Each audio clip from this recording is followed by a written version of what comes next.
नमस्कार दोस्तों, जय श्री कृष्ण, राधे राधे।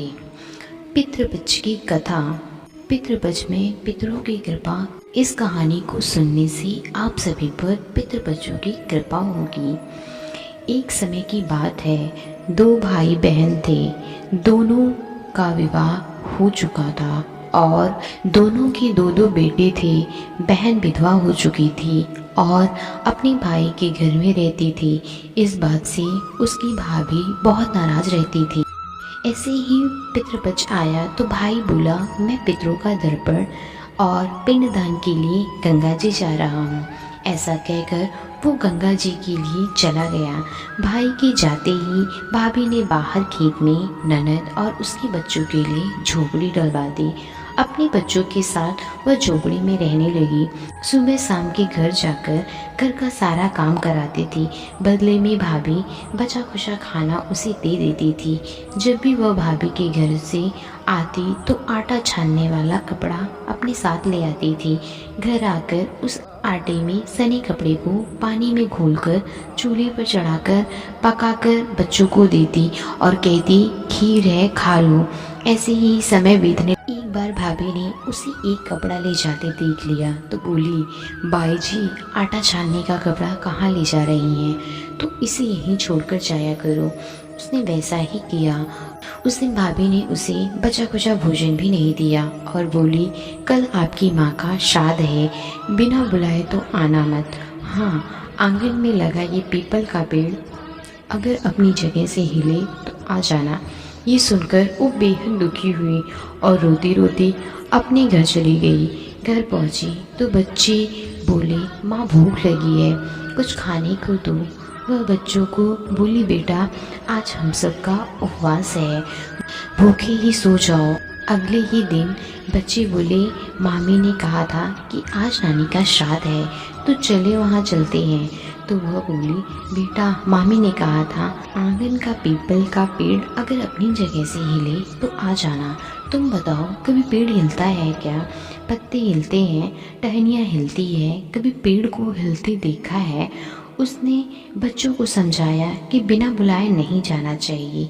शाम हुई तो उसके भतीजे आए और बोले, बुआ, माँ ने भोजन भेजा है। उसने देखा तो भोजन के नाम पर दो सूखी रोटियों के ऊपर थोड़े से चावल रखे थे। यह देखकर उसे बहुत क्रोध आया और अपने बच्चों से बोली, इसे झोपड़ी के ऊपर फेंक दो। और वह भूखे ही अपने बच्चों को लेकर सो गई। सारी रात गंगा माँ को याद करती रही और बोली, हे माँ गंगा, मेरे भाई की रक्षा करना, वो हमारी रक्षा करेगा। अगले दिन भाभी आई और बोली, बाई जी, कल तुम्हारे पिता का श्राद्ध है, बिना बुलाए मत आना, लेकिन आंगन का पीपल का पेड़ हिले तो आ जाना। अगले दिन भी वे भाभी के घर भोजन के लिए नहीं गई। शाम को फिर उसने भतीजे आए और दो सूखी रोटियां चावल के साथ दे गए। उसने फिर वह रोटी और चावल झोपड़ी के ऊपर फेंकवा दिए और भूखे ही बच्चों को लेकर सो गई और सारी रात रोती रही, माँ गंगा से प्रार्थना करती रही। इसी तरह पितृपक्ष के 16 दिन बीत गए और उसका भाई वापस आया और उसने देखा उसके घर के आंगन में कीचड़ ही कीचड़ भरा है। वो अपनी पत्नी से पूछने लगा, ये कैसा कीचड़ है? मेरी बहन और भांजे कहाँ हैं? तो उसकी पत्नी बोली, श्राद्ध के पूरे 16 दिनों तक मैंने तुम्हारी बहन और भांजों के पैर कच्चे दूध से धोए हैं, इसलिए यही कीचड़ हो रहा है। तुम्हारे पीछे से मैंने उसकी खूब सेवा करी, खीर पूड़ी खिलाई, फिर भी वो मुझसे नाराज होकर खेत में झोपड़ी डालकर रह रही है। भाई खेत पर पहुंचा तो वह देखता है कि वहाँ कोई झोपड़ी में नहीं था। वहाँ एक आलीशान महल बना हुआ था जिसके आंगन में उसके भतीजे खेल रहे थे। उसने जाकर अपनी बहन से कहा, बहन ये सब क्या है? तब उसने अपने भाई को सारी बात बताई और बोली, भाई, जो तेरे आंगन में कीचड़ है वो कच्चे दूध से नहीं बल्कि भाभी के व्यवहार से है। जो मैं दिन रात रोती थी उन आंसुओं का कीचड़ है। माता पिता के श्राद्ध पर भाभी ने कहा, पीपल का पेड़ हिले तो आ जाना, बिना बुलाए मत आना। पीपल का पेड़ हिला नहीं तो हम नहीं गए। और शाम को उन्होंने 2 रोटी और चावल भिजवाए, जिसे गुस्से में मैंने झोपड़ी के ऊपर फेंक दिया। माता पिता के आशीर्वाद तेरे साथ और गंगा मैया की कृपा से ये सूखी रोटियां सोने में और चावल हीरे मोतियों में बदल गई, जिसके प्रभाव से ये सब हुआ।